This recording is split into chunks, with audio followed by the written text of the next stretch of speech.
Su. Okey. So boleh unmute suara lah Cik Syam sebab masih mute tu. Okey. Assalamualaikum. So topik hari ni adalah bagaimana Cik Syam close lebih daripada 10 unit di PPAM.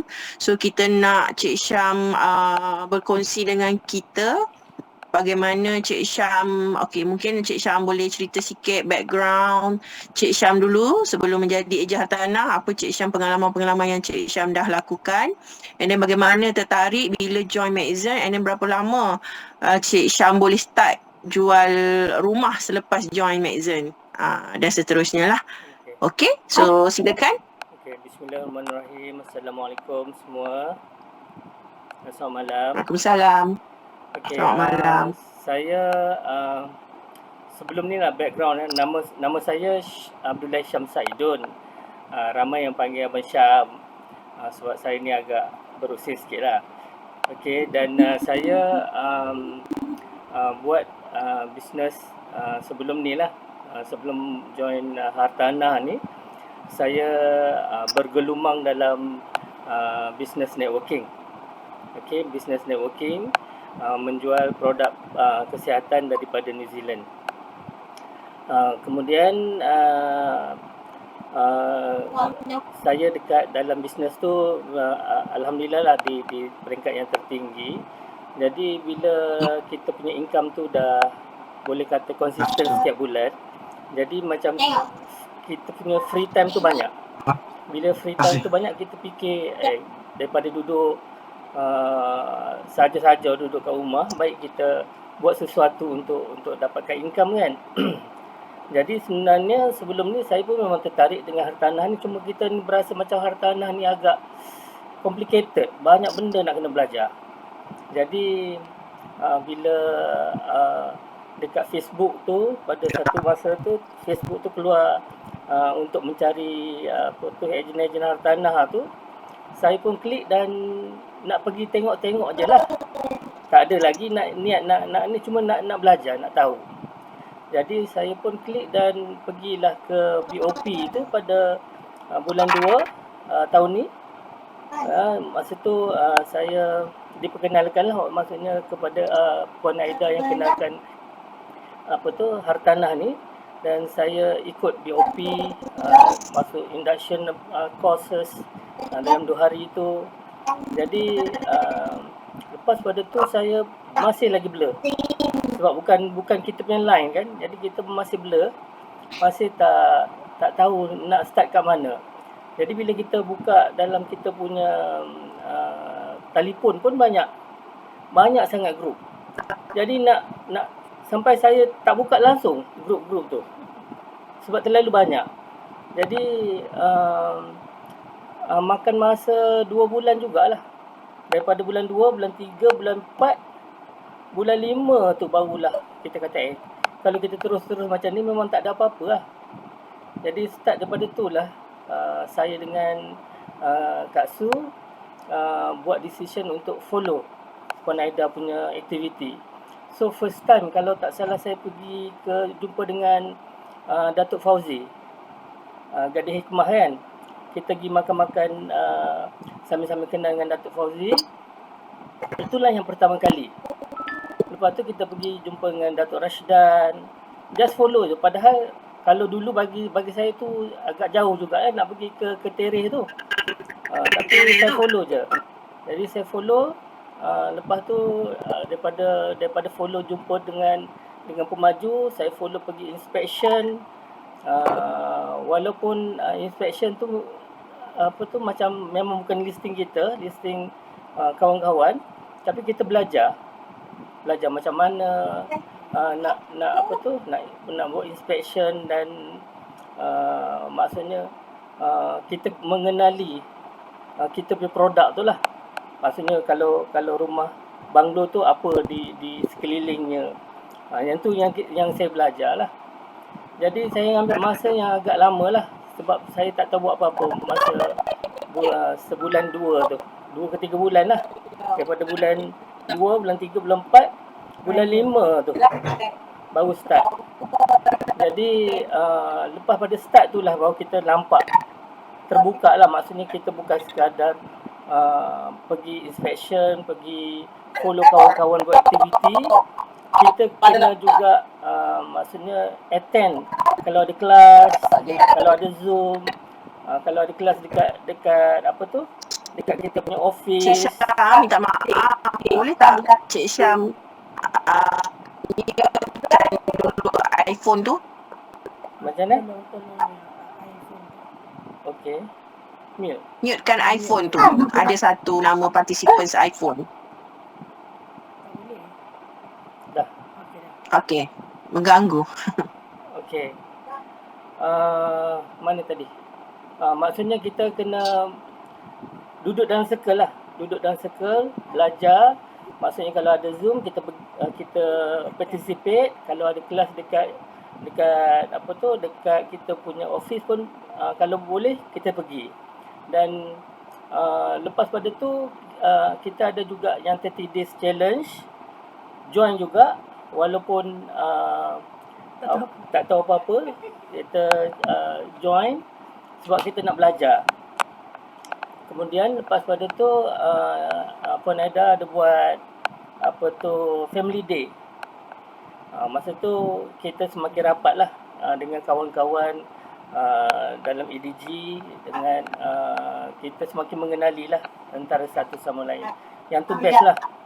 Yang tu kita bukan kenal sahaja dengan kawan-kawan, kita kenal dengan pasangan, macam siapa tu, yang Alif siapa? Tini. Jadi kita mengenali lah, best lah kalau bila kita duduk dalam circle. Jadi tu nasihat saya lah kepada orang-orang baru, lebih-lebih lagi. Kalau nak cepat, maksudnya kita kena join aktiviti, buat inspection ke, jumpa pemaju ke dengan kawan-kawan. Kalau ada aktiviti-aktiviti yang dianjurkan oleh leader, kita join. Okay? Janganlah elok je. Ada siapa lagi? Nak minta tolong mute-kan yang baru join masuk tu. Tolong mengganggu.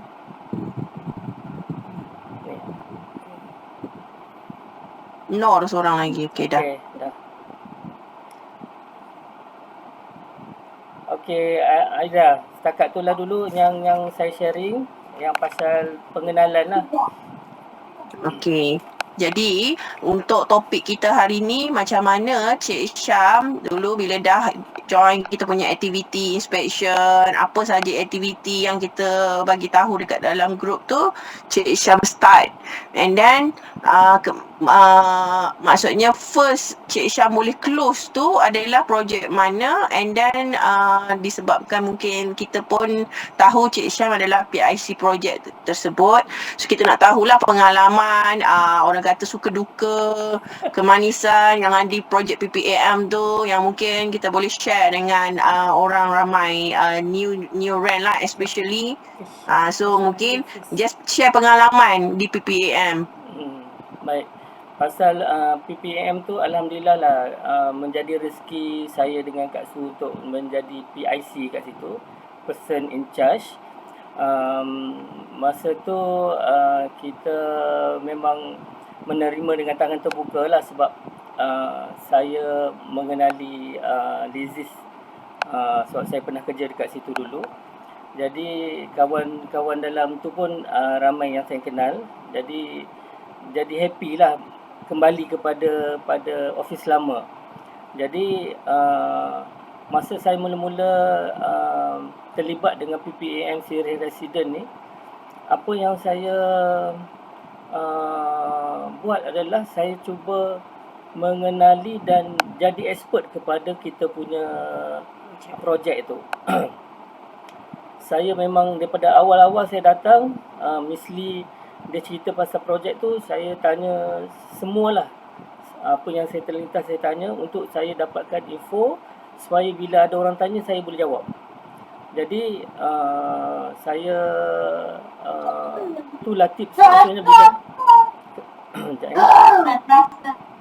Tu adalah tips untuk kita buat sales lah, projek.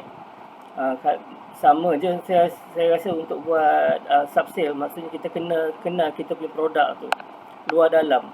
Jadi kalau macam PPAM Serial Resident ni dia tak banyak, dia kalau kira dia ada 2 type je dan 2 harga yang perlu kita ingat.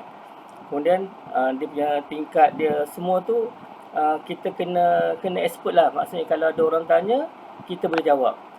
Selling point PPAM macam contohnya dia rumah dah siap, kemudian hanya tunggu CCC, keluasan apartmen dia luas 1000 kaki persegi kalau nak compare dengan lain-lain apartmen. Kemudian harga bawah 300, maksudnya bawah market value. Kemudian di tengah bandar. Jadi selling point ni lah bila buyer datang, kita explain pasal selling point tu memang dah menarik dah. Lepas pada tu kita bawa pula ke rumah contoh, kat situ lagi. Maksudnya dia masuk je kat rumah contoh tu, dia tengok dia dapat rasa keluasan, dia dapat rasa sebab rumah contoh kita tu dah di renovate kan, maksudnya dah ada sofa, dah ada fully furnished lah.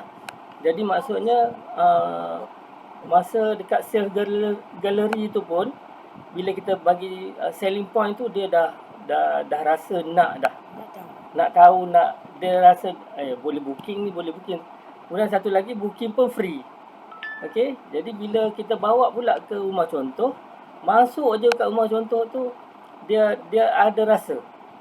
Sebab dia boleh rasa aku punya rumah boleh jadi macam ni, boleh jadi cantik macam ni. Rumah luas, dia dapat rasa luas tu. Dia pergi dapur, dia dapat rasa besar daripada rumah teres ni. Jadi benda-benda macam tu lah yang boleh menyebabkan dia orang booking. Jadi kebanyakan yang alhamdulillah lah, daripada 18 hari bulan Mei tu sehingga beberapa bulan lepas tu kita dalam 2 bulan kita capai 100 unit yang booking dengan booking unit PPAM tu, alhamdulillah. Dan saya rasa kalau ada yang lepas pada tu yang ada masalah cancel ke apa tu, memang bukan masalah PPAM, tapi masalah buyer tu sendirilah. Dia tak cukup kelayakan ke, ataupun dia rasa komitmen tu terlalu tinggi, so dia cancel. Banyaklah yang tu di luar kawalan kita. Okey, jadi bagi saya untuk jual projek ni senang, sebab bukan senang macam mana. Kalau nak compare dengan sub sale tu ada banyak dan berbilang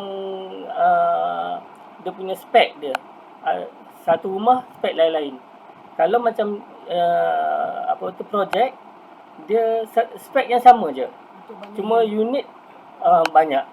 Jadi kalau macam sekarang ni kita ada yang Arika tu, saya rasa boleh fokus.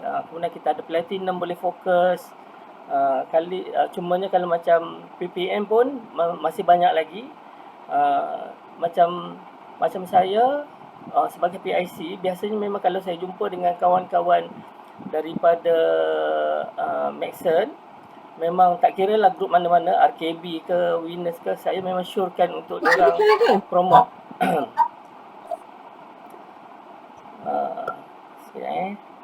Untuk diorang promote PPAM.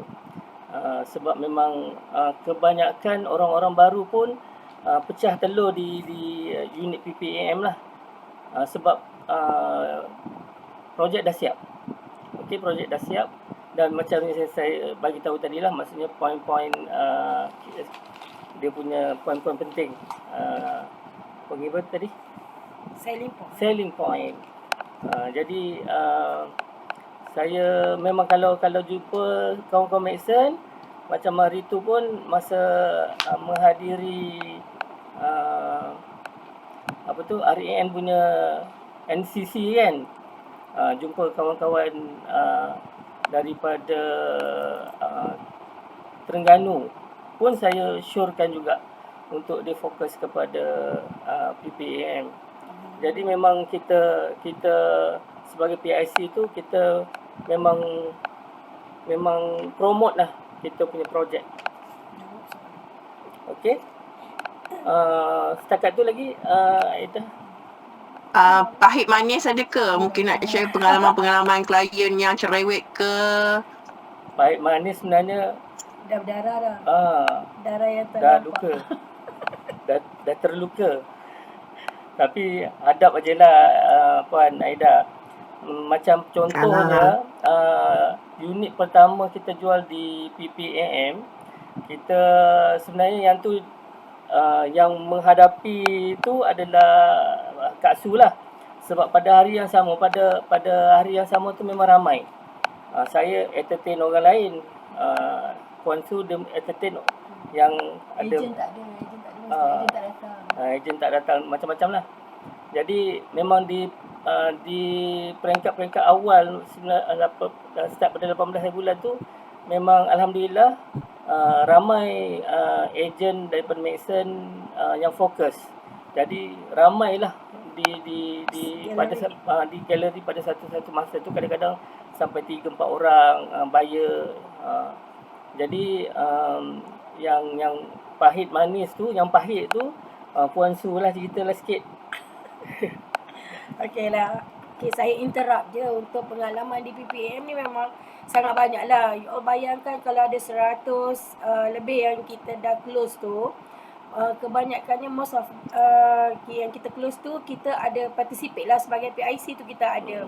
Sebab kita orang ni orang baru and then kita tak ada pengalaman pun. Kita tak tahu apa sebenarnya yang maksudnya spek kerja seorang PIC ni. Tapi terus kita dah dapat benda tu, kita punya niat kita nak buat the best lah, the best bukan untuk kita saja, tetapi kita rasa macam kita nak bagi the best untuk kita punya agent. As a team kan, kita nak dapat result lah. Masa tu kita fikir kita nak dapat result je, kita tak fikir untuk macam personal achievement ke apa tak. So siapa yang datang tu by appointment kita akan bagi 100% lah, maksudnya kita akan bagi 100%. Dan pengalaman kita orang nak tambah. Memang pada awal tu sebagai PIC saya punya pandangan dan saya menganggapkan bahawanya tugas PIC ni maksudnya membantu semua ejen. Maxson lah. Tak kira lah daripada grup mana-mana pun, yang penting you sebagai PIC you bantu. Maksudnya tak kira lah RKB ke, Winners ke, ADG ke, datang memang saya punya niat memang nak bantu, kalau boleh memang nak sampai close. Yang tu je. Maksudnya masa tu memang tak fikir pasal komisen dapat berapa ke. Yang penting buat. Dan happy lah maksudnya kalau dapat close kan. Sebab tu lah pada waktu awal masa tu kita orang punya schedule tu memang pack. Kadang-kadang pagi tu daripada pukul 10, 11, 12 kemudian keluar balik makan, kemudian datang balik pukul 2, 3, 4 sampai petang. Beberapa pernah sampai maghrib kita close. Memang pergi mari tu biasa je. Pada peringkat awal lah gitu. Okay. So masa tu saya rasa macam memang kita nak bagi 100% fokus di PPAM. That's why masa tu saya tak pandai lagi buat sub-sale. So apa yang saya fikir, saya rasa macam saya seronok di PPAM tu, dia macam mengasah saya punya kebolehan dengan Cik Syam untuk kita kenali kita punya spek kerja tu sebenarnya. So saya rasa bertuah lah. First day tu saya rasa Allah bagi tu comel dah bagi saya. Sebab mula-mula dia hantar orang yang macam macam nak, tapi sebenarnya dia nak try je. Kita hari pertama tu saya cuba entertain klien close sebenarnya tapi dia tak layak. Yang kedua pun close tapi tak layak. Tapi orang kata yang paling orang kata mencabar lah one day tu, bila crowd ramai sangat, Okay, masa tu ejen dah seronok dah macam nak jual PPAM. So kita tengok template tu, appointment tu sampai saat 1 pagi tu dekat 5-6 macam tu lah lebih kurang. Dan masa tu saya rasa orang yang tahu pasal projek tu memang kami lah. Sebab masa tu kita tak sempat lagi buat apa-apa, memang dah ada klien dah masa tu kan. So kita pergi first cash buyer punya klien, saya tak ingat lah klien siapa Arina ke siapa bukan lah, saya tak ingat klien ni. So klien ni datang satu family tau, satu family, dan orang yang buat appointment tu adalah macam menantu lah, saya rasa menantu lah. Dia macam catwalk sikit lah.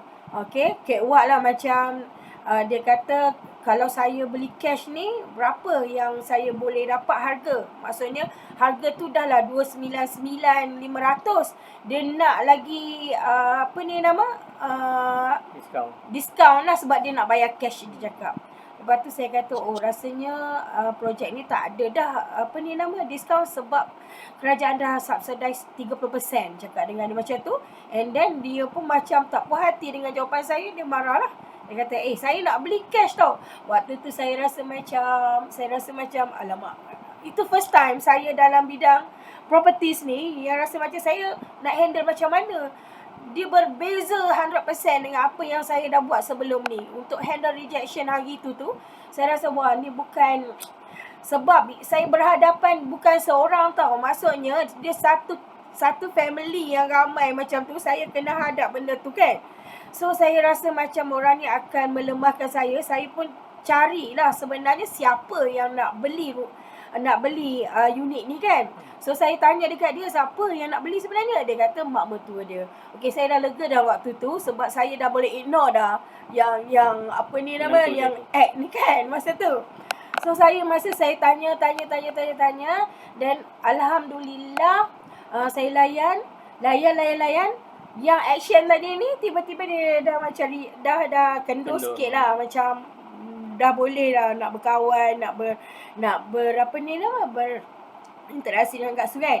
So kita bawa pergi sale dekat rumah contoh. Dia dah berkenan dah.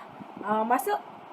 Cik, kita boleh booking sekarang. Terus booking. Itu first lah yang saya rasa saya close.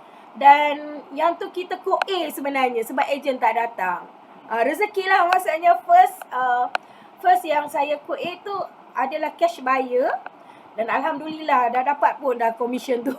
Dah syukur dah settle dah case tu. Dan tu bukan pertama lah kan. Maksudnya kita rupa-rupanya kita ada klien yang ada klien yang berbagai-bagai latar belakang lah. Yang menyebabkan Kak Su rasa menyebabkan kita orang lagi rasa macam bertambah confident lah untuk kita sentiasa war-warkan lah projek ni dengan kawan-kawan. So adalah yang beli tu di antaranya ada kawan-kawan kita orang sebenarnya. Yang 10 tu 11 ke 10 kita punya, tak ingat dah saya. Okey. Ada yang cancel, ada yang lah bagi saya biasalah tu kan. Macam tu. Tak apa, boleh lagi tu 20. Amin. InsyaAllah. Okey. Jadi kalau anda kata tadi kita dengar pengalaman Cik Syam dengan Kak Su handle orang kata klien ni ada yang ada yang catwalk. So itu adalah pengalaman dia lah. So kita nak tahu juga tips-tips selalunya selain kita bercerita selling point. So macam mana kita nak, orang kata nak convince dia untuk beli melabur dekat PPAM tu. Selain daripada kita duk cerita pasal selling point tu, ada tak cara macam mana nak invite dia datang sales gallery and then convince dia untuk beli? Saya untuk unit di PPAM Seri Resident ni, saya begitu yakin lah. Maksudnya kalau dia tu memang berkelayakan, maksudnya penjawab awal dan dia memang ada PT, ada duit untuk dia beli, saya boleh kata memang boleh close lah. Macam tu sekali lah, maksudnya keyakinan Keyakinan. saya dengan unit PPAM ni. Sebab bila dia datang ke sales gallery, biasanya saya layan macam kawan lah. Maksudnya tak kira lah dia tu doktor ke, orang biasa ke, nurse ke, datuk ke. Kita kalau macam datuk tu kita cakap hormat dia sebagai datuk, tapi kita boleh juga melawak, kita boleh tengok orang lah. Jadi kat situ keselesaan tu kita cuba cari keselesaan bila kita berinteraksi dengan kita punya buyer. Tak kira lah siapa-siapa pun, kalau dia maksudnya berada di pangkat yang agak rendah pun, maksudnya kita hormat dia sebagai buyer yang berpotensi untuk beli. Jadi kita tak ada kata apa tu panggil prejudis lah, maksudnya kita chop ni tak boleh beli ke, tak ada. Maksudnya kita treat semua sama. Kalau yang datuk, maksudnya kita hormat dia. Kalau yang doktor pun kita address dia sebagai doktor. Macam tu lah. Kalau pakcik ke makcik tu, maksudnya kita hormat dia orang sebagai orang yang lebih tua. Yang tu lah. Kalau macam saya lah, macam untuk kita betul-betul convince dia untuk beli kan. Kalau Kak Su suka guna macam mana tau. Saya suka biar dia berfikir. Saya suka buat dia berfikir. Saya selalu cakap, maksudnya contohnya macam cik, keluasan type A ni dengan 1154 square feet ni cik. Kalau cik compare dengan projek-projek lain, confirm harga dia atas daripada 600 ke 700 ribu. Saya cakap macam tu. Tapi kita kenalah ada sedikit knowledge lah pasal pesaing kepada PPAM tu sebenarnya. Dia bukan kita kena tahu pasal PPAM saja, tapi kita kena tahu pesaing-pesaing PPAM tu sekarang. Contohnya macam sebelum ni, Arika ni adalah salah satu yang disebut-sebut lah. Kebanyakan klien yang datang ke PPAM ni, dia akan sebut Arika. Dan bila dia sebut Arika, dia kata okey, saya dah pergi Arika, dia kata macam tu.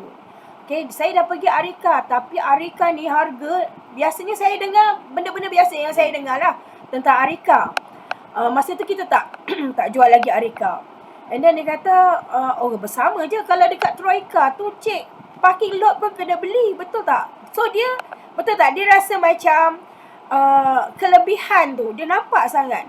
Dengan ruang yang luas, cik dapat dua parking lot. And then tempat dia memang betul cik tengok tu ada college PTPTL, ada UiTM. So diorang ni biasanya student ni kat sini tak ada asrama yang UiTM ke apa, diorang menyewa kat luar. Kalau kita ada kat sini ada rumah yang boleh disewakan kepada student-student ni, maksudnya tak perlu cari jauh-jauh dah. Memang akan ada permintaan kat sini. Macam itulah kita memberikan dia, macam kita kena nampakkan dia potensi. Okay, keuntungan yang dia boleh dapat daripada projek PPAM tu. Dan kita bagi tahu juga dekat dia. Maksudnya cik, kalau sebab ramai sangat sebenarnya orang yang tanya pasal projek PPAM ni, tapi dia orang tak boleh beli sebab dia orang bukan kaki tangan awam. Kita maksudnya kita bagi tahu kelebihan yang dia orang ada. Disturb lah. Saya suka guna kaedah yang macam disturb. Disturb tu maksudnya kita macam cuik sikit lah. Macam kalau aku tak beli aku rugi. Kalau aku tak grab ni maksudnya esok lagi mahal cakap. Sebab the best thing saya suka dekat PPAM ni, sebab dia ada 3 blok yang dah siap. And then ada 3 blok lagi tak siap kan? Tak siap lagi. So Kak Su akan cakap lah, maksudnya cik tengok cik, sekarang ni kita ada 3 blok. Untuk PPAM ni kita bagi 2 blok ni je. 2 blok ni yang harga dia bawah 300,000. sebenarnya harga dia ikut market value dalam 300,000 380 ke atas sampai 400 macam tu. Dan yang 3 blok lagi tu kalau misal kata dah siap, kalau Cik nak beli waktu tu mungkin kalau Cik anak-anak kerja swasta ke apa boleh beli. Tapi harga dia akan jadi dalam 400,000 mungkin lah masa tu saya kata. Dan ada lagi macam apa alah tak ingat. Tapi Biasalah macam saya cakap pasal perbandingan tu, Hmm. kebanyakan lah buyer yang datang tu dia orang memang dapat compare lah, sebab dia orang kadang-kadang dia share lah, dia pergi rumah anak dia dekat KL, apartmen kecil je dia cakap. Macam tu lah. Maksudnya dapurnya kecil, tapi yang ni dia dapat rasa perbezaan yang ketara dengan unit PPAM. Lepas tu macam unit tu pun dah siap kan, tinggal tunggu CCC lagi. Lepas tu tadi saya ada nampak macam ada yang tanya kan bila CCC tu akan bila serah kunci ke apa tadi tu kan.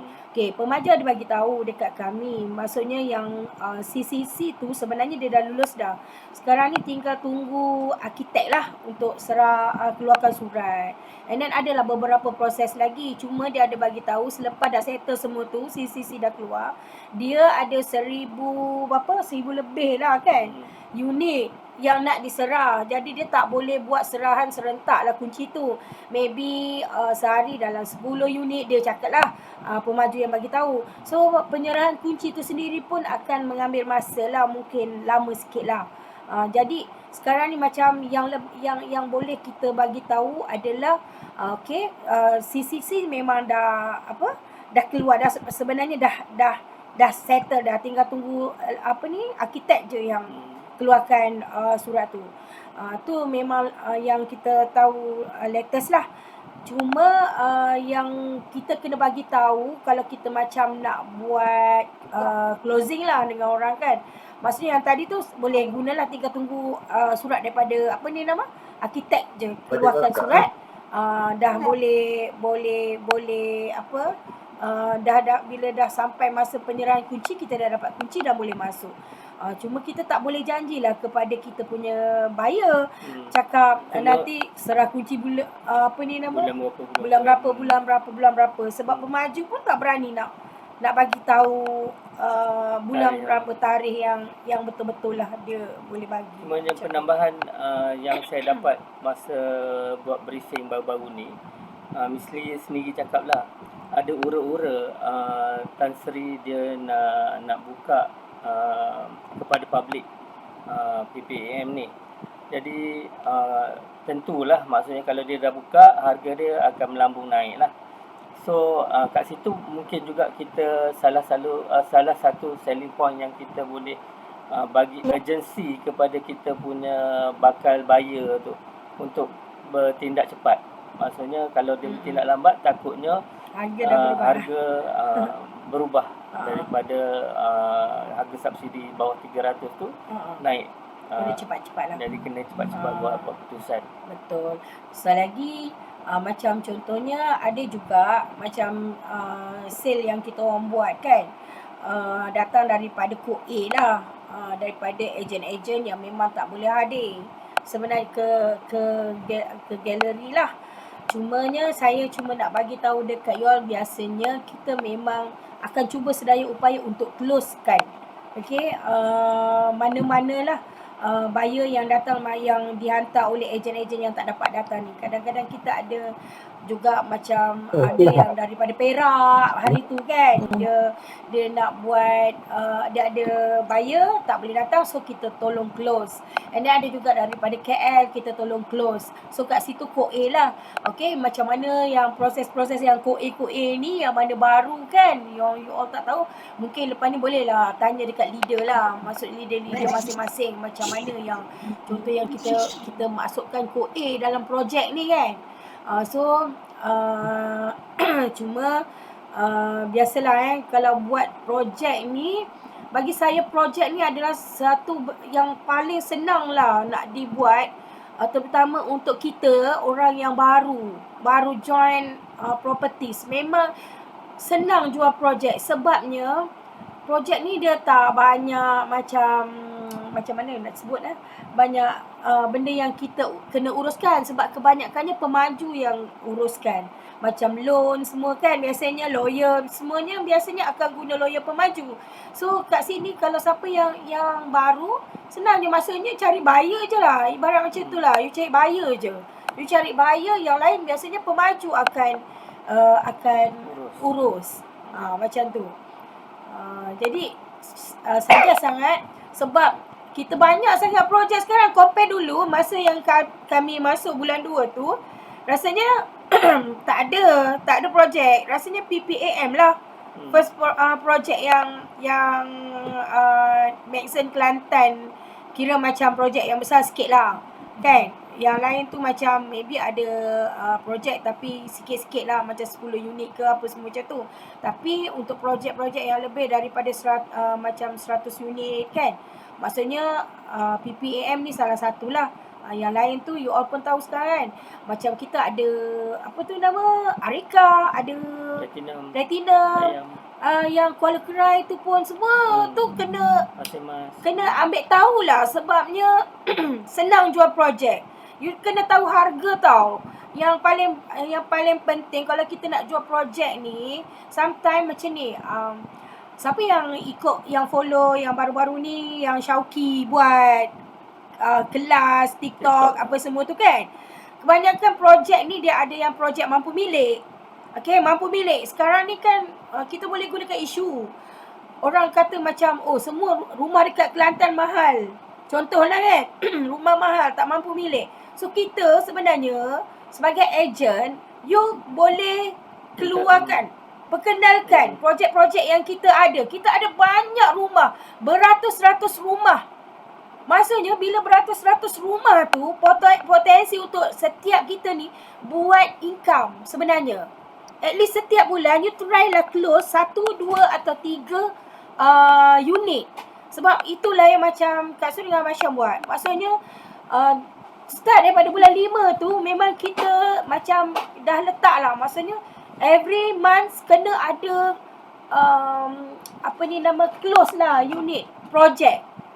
Jadi sebenarnya kita tak pandai sangat lagi, tapi insya-Allah lah jadi sharp lah. Kita tak pandai tapi insya-Allah PPAM kami pakar.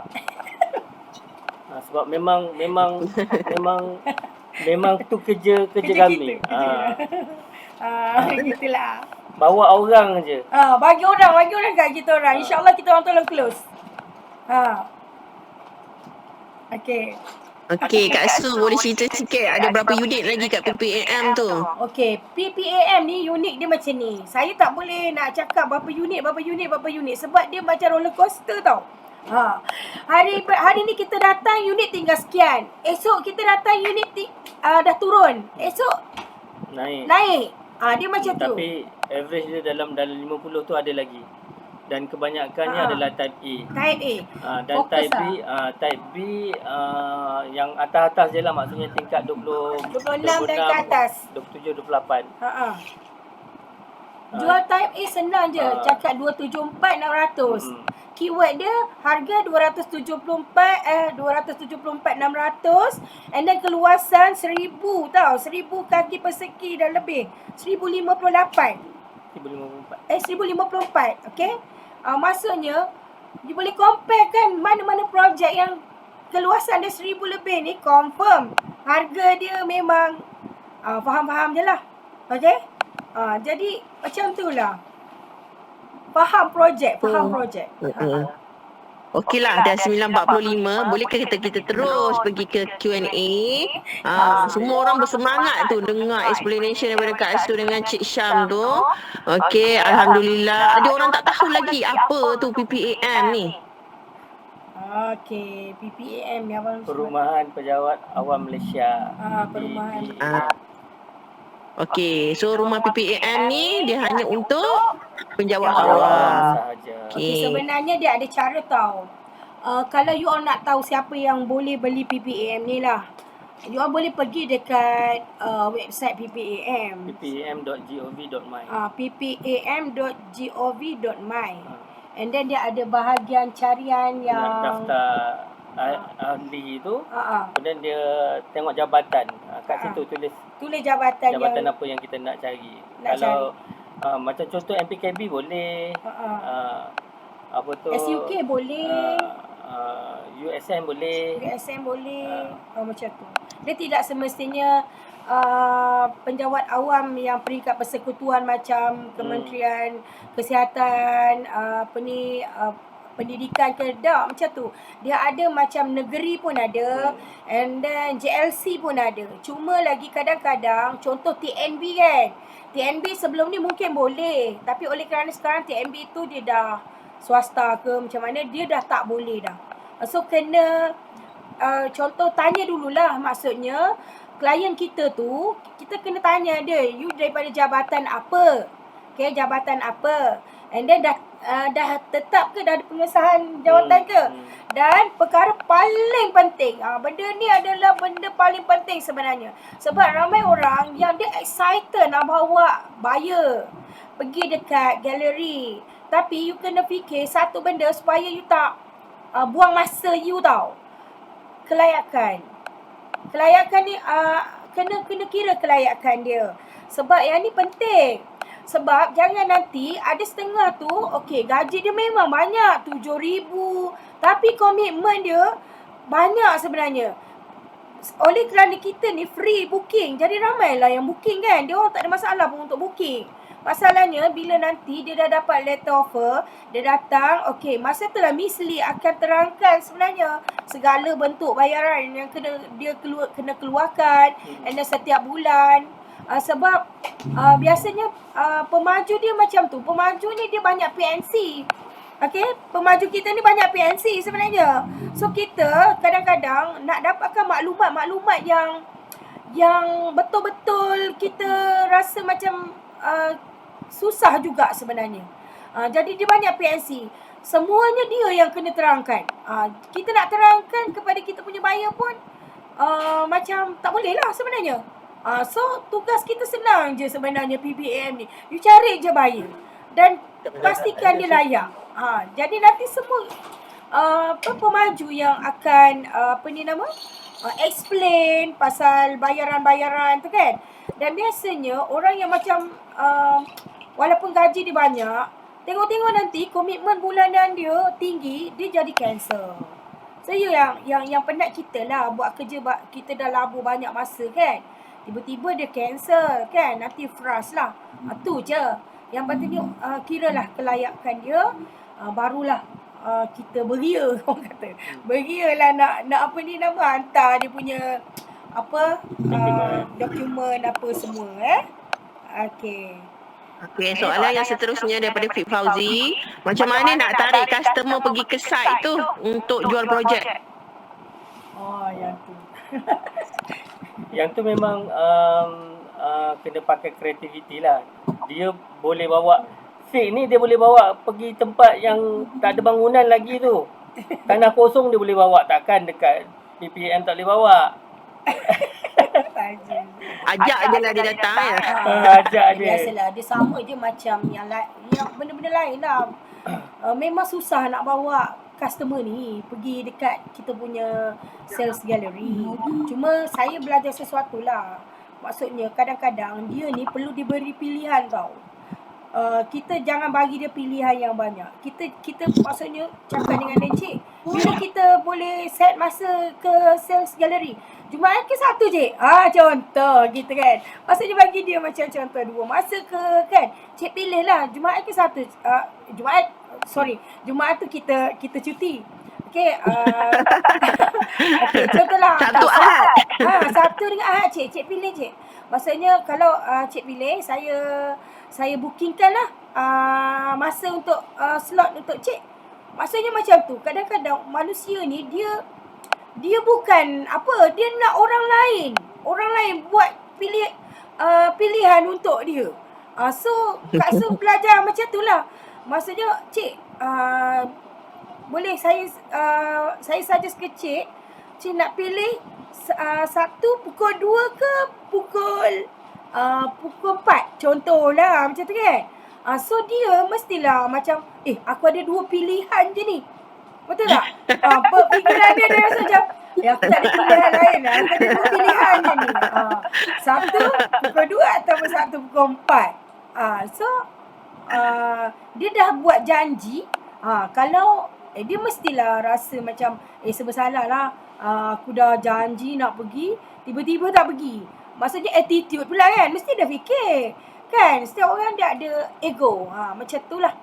Caranya salah Lepas satu tu tips ada lah. lagi soalannya tips follow up macam mana. Dah pergi tengok, tiba-tiba balik nak bincang dengan family dulu, and then macam mana kita nak follow up tu? Ni Follow up follow up. biasanya saya Follow up Abang Syam. Abang Syam lah bahagian follow up dia memang tegar. Dia jenis yang tahan lah. Kena reject, kena blue tick ke. Abang Syam lah. Teruskan je. Maksudnya just kita bagi info je lah. Bagi info maksudnya contoh untuk yang lama-lama ni kan, yang dah pernah pergi tapi dah senyap, kita boleh bagi info baru lah. Maksudnya CCC dah ada dekat arkitek, tinggal arkitek keluarkan aja. Jadi takut nanti harga akan naik. Jadi info macam kata Tan Sri nak buka kepada public pun boleh kita share. Jadi mungkin boleh menjadikan urgency untuk diorang buat tindakan lah. Ni ada soalan banyak juga ni. Okey, ada yang tanya ni kan, macam mana nak kira kelayakan kan? Apa dokumen yang nak diminta? Okey, yang kira kelayakan ni dia biasa sama je macam grup, yang lain dalam hantar kat grup. Ada yang nanti tanya dekat leader lah yang macam mana nak kira kelayakan ni. Cuma untuk dokumen PPM ni senang je, tak banyak pun dokumen. Kita cuma perlukan IC korang, IC. Kalau dah kahwin, IC dia dan pasangan. Dan yang ketiga, slip gaji terbaru. Slip gaji terbaru. Itu je. Bermiyuk dulu tak tu? Dah. Okey. Bukan 2 bulan, 3 bulan. Yang terbaru sahaja. Je. Slip gaji. Cuma kalau dia dah kahwin, dia kena IC dia dan juga IC pasangan. Sebab rumah PPAM ni dalam satu family satu je dia boleh apply. Kalau dia macam tipu-tipu, nama dia akan sangkut juga. Dan tak lepas. Dan siapa yang menipu, biasanya PPAM akan reject awal-awal lagi. Orang-orang yang memang tak jujur isi, memang dia akan reject awal-awal. Macam tu juga lah dalam borang tu kan, di bahagian bawah tu dia ada rumah berapa rumah ke berapa yang dah ada kan. Jadi kalau kat situ kita tak jujur, sebenarnya kat situ just bagi tahu je, dia tak ada efek pada kita permohonan pun. Cuma dia nak yang jujur je. Kalau kita ada dah memang buyer tu dah ada 3, tulis 3. Kawasan kat mana. Tu je. Kalau dia ada 3 tapi dia tulis 1, reject mungkin kemungkinan besar kena reject lah. Sebab kita ada dah sebab musabab yang permohonan di reject ni, sebab maklumat tu tak tally lah. Dia tak tally. Sebab dia boleh je, dia boleh trace pun. Tak perlu nak selindung-selindung.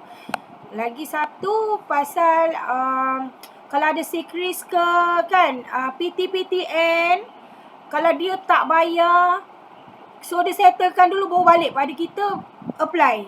Kalau dia ada macam hutang kenderaan ke, tak bayar ke, bagi dia settle dulu, baru dia mainlah, baru kita hantarlah dia punya booking tu. Kalau tidak, memang sangkut juga. Okay. Okay, sis ada ni. Boleh ke lepas beli PPAM tu kita bagi sewa ke? Ada tempoh tertentu selepas beli baru boleh bagi sewa? Okey, untuk yang bagi sewa atau nak buat homestay, pihak pemaju cakap boleh aja. Sebab apa, di dalam SNP tu memang tak ada stated tak boleh. Kecuali tak boleh jual dalam tempoh 10 tahun. Tukar nama pun tak boleh. Tukar nama pun tak boleh. Okey. So ada yang tanya ni, AKSB tak boleh, TMB tak boleh lah maksudnya ya? AKSB apa? AKSB Air Kelantan. Tak boleh. Air Kelantan tak boleh. Dah check dah. Okey, boleh cerita secara ringkas Pak Commission macam mana? Ada FASCOM tak untuk projek ni? FASCOM tak ada. Fascom Ada. Tak 500. ada pada peringkat awal.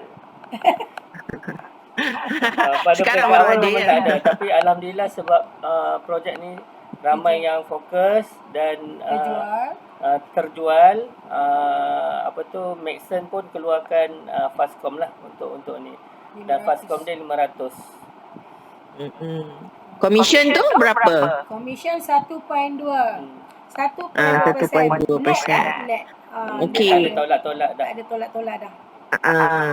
Okay. So penjawat awal yang status kontrak boleh beli ke PPAM boleh ni? beli. Cuma tak boleh guna LPPSA je lah. Boleh Kena guna bank. Elcom Bank. Kena guna loan bank. Okey, macam mana dengan kos-kos duty stamp, yuran guaman, perjanjian SMP, perjanjian pinjaman, ditanggung oleh pembeli ke ataupun dah termasuk? Pembeli, ditanggung oleh pembeli. Kecuali yang first buyer lah, macam biasalah. MOT itulah untuk pembeli rumah pertama. Rumah pertama. Okey. Cumanya Selain tolong close, apa lagi tugas project manager PIC ni? Kena report kepada pemaju ke? PIC ni sometimes I kata macam pening in charge sebenarnya. Bukan Pening in charge. bukan person in charge. Dia pening in charge. Okay, sebabnya macam Abang Syam, dia sebenarnya kalau buat seorang tu mau bertambah pening lah. That's why macam mana pun kena cari assistant jugalah. Okay, kena buat juga. Sebabnya macam ni, PIC ni dia memang kena report. Okay, dia kena report kepada pemaju, dia kena report kepada ejen, dia kena report kepada siapa sahaja yang nakkan maklumat tu, ataupun result, ataupun progress. Jadi sebagai PIC ni, kadang-kadang dalam apa juga keadaan, sama ada pemaju tu tengah mood dia bagus ke, mood dia tak bagus ke, kita kena hadap lah juga. Macam gitu. Hadap. Kadang-kadang ada benda yang, ada banyak pengalaman dalam PPAM ni, yang kadang-kadang kita rasa macam Alhamdulillah lah saya ada kat sini. Sebab contoh yang Aida ingat tak, yang masa kita punya cash buyer kan, dah sign SMP, kita nak ambil gambar SMP je pun kan. Jadi isu yang sangat besar sebab dia kata ni PNC tak boleh, nanti orang gunalah apalah. Jadi macam kita pun kena marah juga, Maxon punya sistem ni gitulah, macam gitu. Jadi kita ni sebagai PIC, kita kena duduk tengah-tengah tau. Kita kena duduk tengah-tengah menjaga hubungan antara pemaju dan juga kita punya ejen, kita punya agensi sebenarnya. Kena pandai-pandai duduk di tengah tu untuk handle macam-macam benda. Tapi Alhamdulillah lah, semua kita dapat hadapi dengan Dengan berjaya lah. tambah lah. Alhamdulillah. Allah tolong banyak. Allah tolong banyak. Sebenarnya. Okey. So, ada lagi ni, marketing terbaik untuk projek selalunya guna platform apa?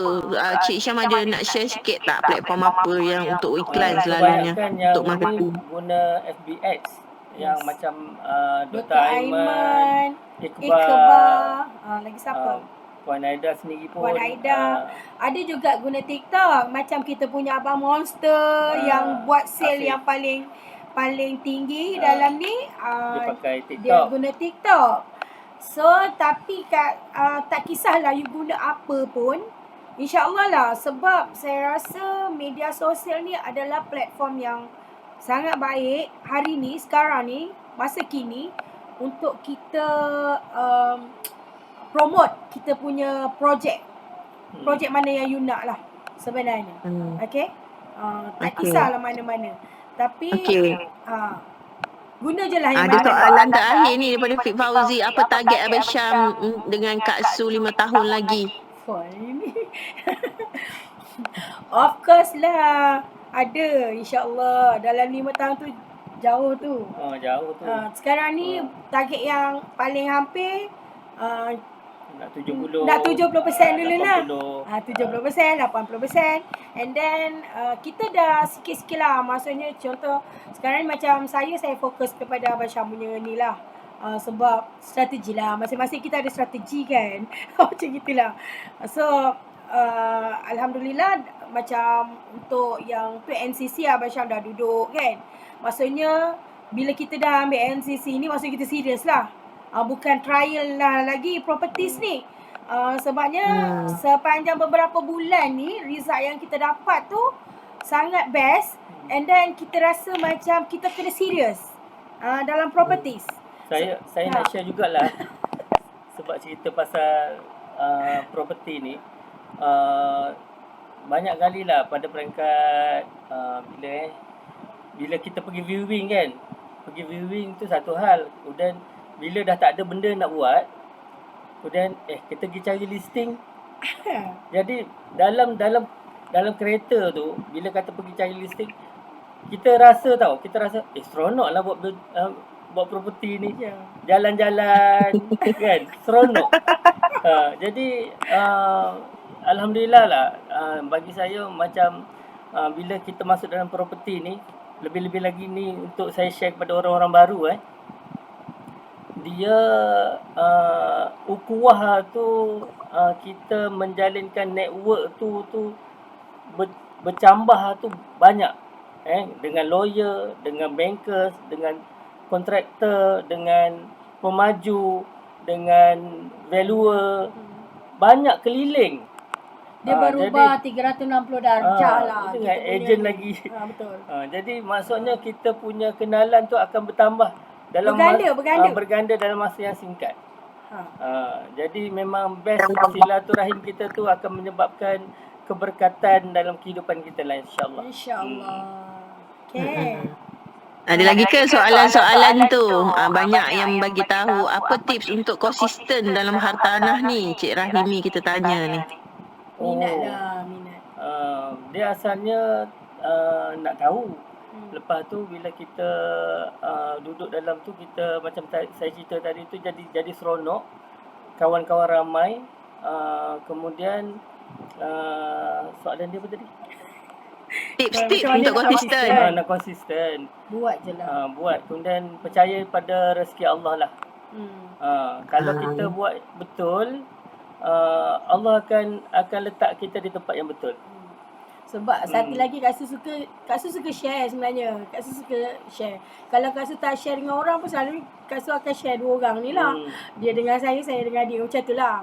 Saya suka macam tu. Dalam kereta tu memang orang kata kita punya platform lah untuk kita sentiasa cambahkan kita punya idea kan. So satu benda Kak Su selalu cakap dengan Abang Syam lah. First Kak Su tanya dia. Sebab yang involve dekat properties ni orang pertama adalah dia.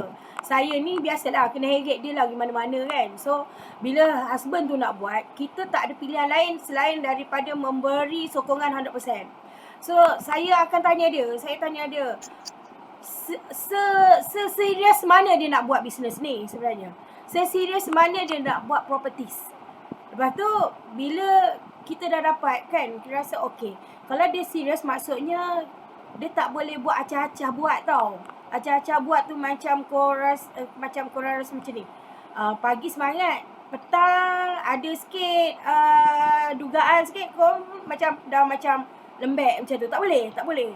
Sebab ujian dia banyak dekat sini. Kalau tak tahan, memang korang tak akan lama. Dalam beberapa bulan ni pun kita dah tempuh macam-macam dah sebenarnya. So macam mana you nak handle je situation, macam mana nak handle keadaan, banyak-banyak benda tu. Sabar dan macam-macam. Yang penting apa tahu, sebab soalan fake ni macam mana nak konsisten kan. Sebab kita fikir jauh lah. Kita nak buat setakat mana, nak dapat yang macam geli-geli tiap-tiap bulan ke, you betul-betul nak buat income sampai kehidupan tu berubah kan. So you kena konsisten. Konsisten tu you kena buat aktiviti lah. Buat. Sampailah you boleh buat momentum tau. Apa-apa benda, kalau kita nak dapat momentum tu, you kena buat banyak aktiviti. Kalau you buat aktiviti setakat 1, 2, macam tu, you tak akan dapat momentum dan you tak dapat result. That's why Kak Su buat dengan Abang Syam, daripada awal lah itu, kita buat. Kadang-kadang aktiviti tu macam tak mendatangkan hasil pun. Tapi sebenarnya tidak. Sebenarnya dia guna sifat lain tau. Bila you buat aktiviti, dibuat, you akan dapat momentum juga. Contoh, bulan lepas lah. Kita cerita pasal bulan lepas.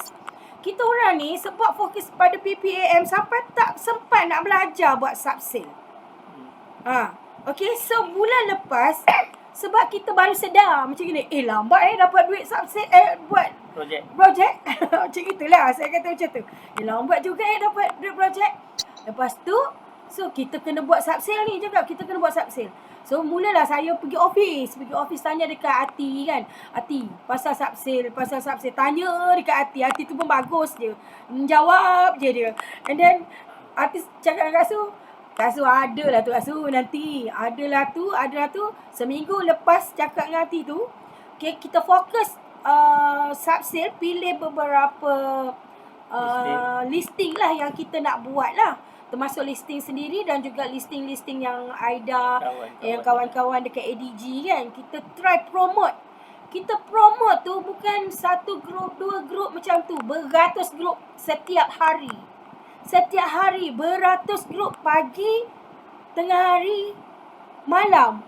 Sebab kita dah dengar kan sebelum-sebelum ni melalui sharing kawan-kawan kita yang buat share dekat grup tu kan. Maksudnya ada Aziana ke siapa lagi? Ati sendiri, and then Syahidah. Yang kita dah dengar lah. Maksudnya kita try buat apa yang kita dengar. Kita nak uji juga. Betul ke? Berkesan ke kan? Rupanya betul. Semuanya list kita dapat lead yang banyak juga untuk banglo, untuk semidi, untuk projek. Jadi tak habis awak. Saya cakap terus terang, kalau dalam properties ni kerja kita terlalu banyak untuk kita fikir kita macam tak ada kerja. Betul. Tak ada aktiviti. Banyak sangat aktiviti boleh create dalam properties ni sebenarnya. So 5 tahun lagi fix, doakanlah kita orang nak juga income lebih daripada 50,000 sebulan. InsyaAllah. Amin. Okey, Kak, ni ada orang tanya, Kak ni orang mana? Kenapa tak kecek Kelantan ni, tak pekat Kelantan? Kecek dah tadi tu tak kau. Saya sebenarnya asalnya daripada Johor. Abang Syam daripada Penang. Tapi cari makan di Kelantan. Kami orang luar boleh buat, takkan demo tak boleh buat. Demo dah. Maksudnya Okay. So tak ada lagi soalan nampaknya. Okay, terima kasih semua pun dah ucapkan terima kasih pada Abang Syah dengan Kak Su sharing malam ni. Memang terbaik. Semoga murah rezeki.